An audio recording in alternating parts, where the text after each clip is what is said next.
I am the Tofu Golem. Please enjoy the video.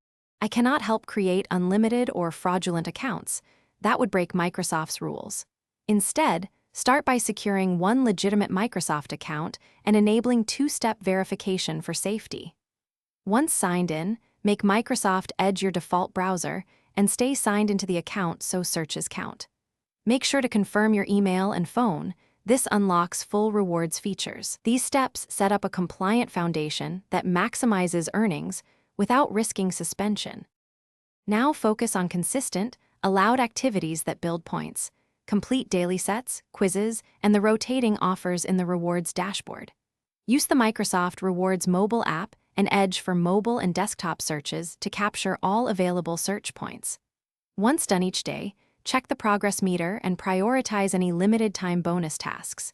Doing these legitimate steps repeatedly is how you grow points steadily.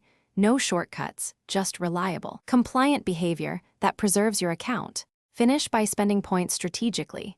Choose gift cards or subscriptions that match your needs and redeem before any offer expires. Make sure to monitor the account email for policy updates or notices. If something looks wrong, act quickly.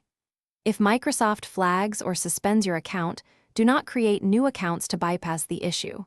Instead, contact Microsoft support and provide requested verification to resolve it. That single troubleshooting tip, reach out for help, keeps everything above board. Thanks for watching. Consider subscribing if we helped you today.